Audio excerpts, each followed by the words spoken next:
Ma'am ఇప్పుడు pigmentation అంటే ఏంటి, దానికి ట్రీట్మెంట్ ఉంటుందంటారా? పిగ్మెంటేషన్ ఇది కూడా అండి ఇప్పుడు ఏమైపోతుందంటే మేము డయాగ్నోసిస్లు ఇవ్వట్లేదు, పేషెంట్ వచ్చి మాకు చెప్తున్నారు మాకు పిగ్మెంటేషన్ ఉంది అని. సో పిగ్మెంటేషన్ అంటే ఏంటి అంటే కలర్ చేంజ్, అంటే మనం ఉన్న రంగుకి అది పైకైనా అంటే డార్కర్ అయినా ఉండొచ్చు లేదా లైటర్ అయినా ఉండొచ్చు. హైపో పిగ్మెంటేషన్ అంటాం, డీ పిగ్మెంటేషన్ అంటాం, లేదా హైపర్ పిగ్మెంటేషన్ అంటాం. ఆ పదాలు సెల్ఫ్ ఎక్స్ప్లెనేటరీ కదా. సో పిగ్మెంటేషన్ అనేది ఒక మచ్చ, అది తెల్ల మచ్చ అవ్వచ్చు, నల్ల మచ్చ అవ్వచ్చు.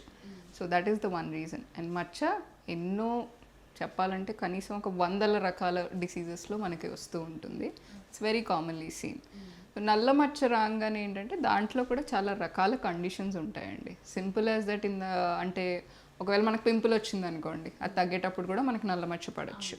లేదా ఏదైనా దెబ్బ తగిలింది, దాంట్లో కూడా తగ్గేటప్పుడు మనకి నల్ల మచ్చ పడవచ్చు. సో పిగ్మెంటేషన్ అంటే చేంజ్ ఇన్ కలర్ అంతేనండి.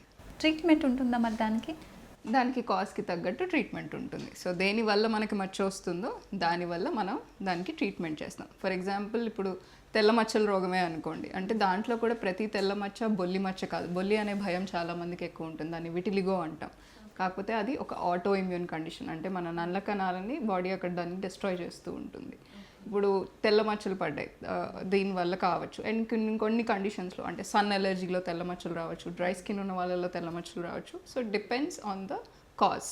ఇప్పుడు నల్ల మచ్చలు చూసినా కూడా మల్టిపుల్ కండిషన్స్ ఉంటాయండి. కొన్ని లైకెన్ ప్లేనస్ అంటాము, అదొక ఇన్ఫ్లమేటరీ కండిషన్ కిందకి వెళ్ళిపోతుంది. దెన్ మెలాజ్మా అంటాము, అదొక కండిషన్ వేరే నల్ల మచ్చలు కనపడుతూ ఉంటాయి. సో కాజ్ని బట్టి ట్రీట్మెంట్ ఉంటుంది.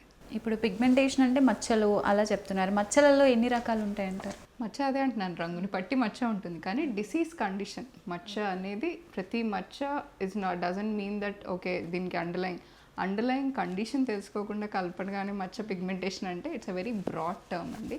పిగ్మెంటేషన్కి ట్రీట్మెంట్ ఉందా అంటే పిగ్మెంటేషన్ దేనివల్ల వస్తుందో దానికి ట్రీట్మెంట్ ఉంది. ఓకే, ఇందాక మీరు చెప్పారు మెలాస్మా అని. మెలాస్మా అంటే ఏంటి?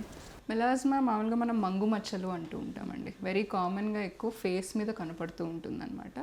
యూజువలీ వెరీ క్లాసిక్గా చెప్పాలంటే బటర్ఫ్లై ర్యాష్ అంటాం. సో ఈ నోస్ దగ్గర బ్రిడ్జ్ ఆఫ్ ద నోస్ అంటాము, అండ్ ఈ చీక్ ఏరియా. సో ఈ ఏరియాస్ దగ్గర మనకి ఎక్కువగా నల్ల మచ్చలు కనపడుతూ ఉంటాయి. మెలాస్మా ఇక్కడ మట్టుకే కాదు, కొంతమందికి ఈ క్లాసికల్ ప్యాటర్న్ కాకుండా ఈ ఐబ్రోస్ పైన, కనుబొమ్మల పైన, అండ్ అప్పర్ లిప్ దగ్గర, కొన్నిసార్లు ఈ సైడ్స్ అంటాం, ఈ సైడ్స్ ఆఫ్ ద చీక్స్లో కూడా మనకి మచ్చలు కనపడుతూ ఉంటాయి. మంగు అంటాం దాన్ని యాక్చువల్గా నార్మల్ టర్మ్స్లో. కానీ కొంతమందికి బాడీ అంతా వైట్ మచ్చలు వచ్చేస్తూ ఉంటాయి. సో అది కూడా melasma? Melasma is only dark pigmentation అండి, డార్క్ కలర్. బట్ దానికి కూడా ఏంటంటే ప్రజెంటేషన్ని బట్టి, ఇప్పుడు మనం ఏ నల్ల మచ్చ చూసినా మొహం మీద మెలాస్మా అనలేము. అండ్ మీరు కొంతమందిని చూస్తూ ఉంటారు థిక్గా పిగ్మెంటేషన్ ఇక్కడ టెంపుల్ ఏరియాస్లో బాగా ఎక్స్టెండ్ అవుతూ ఉంటుంది. కామన్గా యాక్చువల్లీ ఎక్కువ మెన్లో చూస్తూ ఉంటాం, అది విమెన్లో కంటే కూడా. బట్ అది మళ్ళీ మెలాస్మా కాదు. సో మంగు మచ్చ అనేది దాని క్యారెక్టరిస్టిక్ ప్రజెంటేషన్ బట్టి చెప్తాం. ఓకే మ్యామ్, ఇది ఓన్లీ ఆడవారిలోనే ఎక్కువ వస్తుందా లేదంటే ఎలా ఉంటుంది? మనము అంటే మంగు రిలేటివ్లీ ఆడవాళ్ళలో ఎక్కువగా చూస్తామండి, మగవాళ్ళలో కూడా కనపడుతుంది.